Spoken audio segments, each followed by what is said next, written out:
Hi, everybody. I wanted to take a little bit of time here to kind of show a typical experience that somebody might have using Google to search for music lessons, just to give some insights about how this could play out for various businesses, music teachers, private music teachers trying to capture leads for their music studio. So I really have no idea how this is going to go. But as it goes, let's just go through what does show up, and I think you'll get quite a bit of information out of this. So what I'm going to do is type piano lessons, and I'm going to use a place I've never seen before, so Rochester, New York. So notice it suggests it because it's a big city. It has a couple other Rochesters, so we want to make sure we choose the correct state. I'm going to choose Rochester, New York. So let's just see what happens. First of all, the first thing that's going to appear, this page that displays is called a search engine results page. And that's an acronym, SERP, S-E-R-P, SERP. So when you see the word SERP, all they're talking about is the page that is created by Google or Bing or any other search engine that you're using that displays after someone types up a query. And this is our query. So the user types up something like piano lessons, Rochester, New York.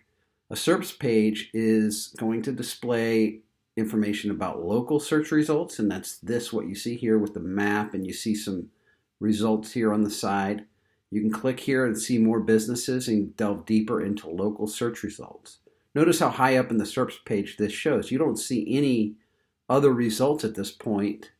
You might if you had a different query, but right now we only see this. So this shows up very prevalent right on that SERPs page. Now as we scroll down, you're going to see common questions.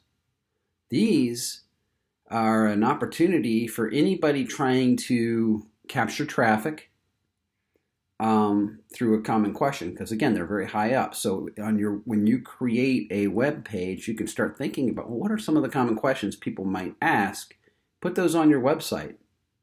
People might find that answer here, because if you notice, it takes me to a link here that's parents.com, so that would be hard to compete with. But there are specific questions that may be less competitive that you could actually target and hit. So think of the questions that people type when you're building your web pages. Scrolling further down, the results that you see here are called organic results. Now, organic results will rank based on their relevancy, based on the number of links they get, the quality of the content, and hundreds of other factors that Google deems important, including how fast is your website, is it mobile friendly, and there's just a whole bunch of changing things that you can target and focus on, but these are called organic results. And then you have paid ads, which may or may not display on this page. I'm not sure. Here we go. Yeah, this is a paid ad. So you notice, let's do something here. This has the word ad right next to it, right? So this is a paid ad, and this is called Google Ads. It used to be called AdWords, Google AdWords, but now they just call it Google Ads. It was rebranded. And so somebody paid to actually insert that here. Now, Google did change something about their SERPs page. One thing that they actually changed that I see, I'm not sure if it's changed 100% all around the web or on most of the pages that I've been seeing lately. But you'll notice that it used to be page 1 you had 10 results, page 2 you had 10 results, and so on and went down. I don't see that anymore. What it looks like is you keep scrolling. This is kind of almost like the Facebook news feed where you just keep scrolling down and you just keep seeing more results as you go.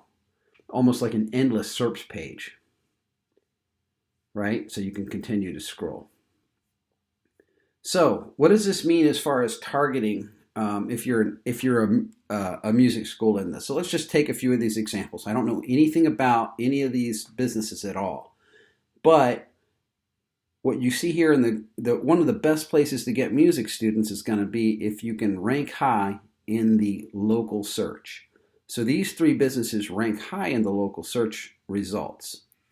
And each of them seems to have a decent number of reviews. However, this one here with 31 reviews definitely has the most. Now, the number of reviews that you get really doesn't affect your rankings, but what it does affect is the people that are going to click. Because if someone has a choice between clicking with somebody with 31 positive reviews versus maybe one positive review, they're probably going to tend to click the one with the 31 reviews. So the more reviews you can get, the better. And the more relevant that this is to what the user is searching for, the more likely you are going to get clicked. So I typed up piano. Notice I get this one doesn't really say anything about piano, except for it does say piano lessons here. My daughter loves her piano lessons. Whereas this one, Tasha's Piano Studio, is probably more relevant to what I just typed up. So what the user actually clicks on, that kind of thing, it's hard to say. Now again, these are only 3. There's actually a lot of businesses, and you can see them here, right? There's a lot more.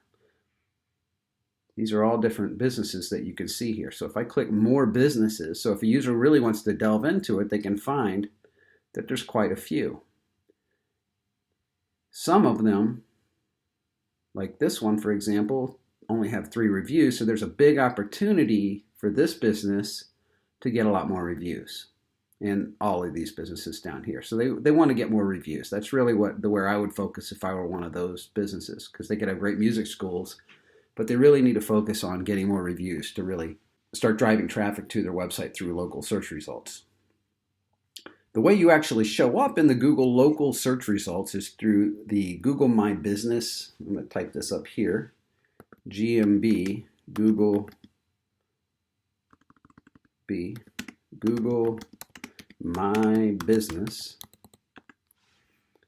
And this is how you manage your listing. So you would click on that, get listed on Google, and you would actually create your profile that is going to show up. So everybody that's displaying here in a local search had to go through that process of getting a profile created and that kind of thing. The way you show up in organic search results is to actually have something that's relevant to what the query is. So the closer, if you have a web page on your website, let's say you're a music teacher that has guitar lessons in Rochester, New York, and violin lessons in Rochester, New York, and piano lessons in Rochester, New York. A good strategy is to have a page dedicated to each type of lesson. So you could have a title tag that might say Piano Lessons Rochester, New York, kind of like this one, right? That's pretty relevant to the query that was typed. And you would expect if you click this, I'm not going to, but if you click it, you would hope that it would take you to a landing page specific to piano lessons in Rochester, New York.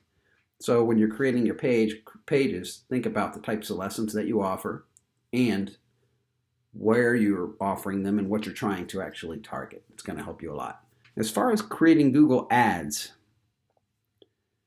it's kind of the same concept where you actually want to, let me find an ad here. I just saw one. There we go. You want to create one that's very relevant to the query. So when you create it, you'll create a campaign, say for search ads, that you're going to try to get music lessons, say in a campaign might be music lessons for search in the Rochester, New York area. That might be your campaign. But your music lessons could be divided between piano lessons, guitar lessons, violin lessons. You could even break it down further. Maybe you also are targeting piano lessons specific to children or to adults. Maybe you're targeting guitar lessons where you want to teach fingerstyle guitar lessons. It doesn't matter. You can break it down however you want. Each of those segments is an ad group, right? They all have the same kind of intent. So each of those groups would have several keywords that might drive traffic to your ad when somebody types it up. So if I typed up piano lessons, say for children, Rochester, New York, you might want that one ad that might say piano lessons for children, Rochester, New York, and you want that query to trigger it.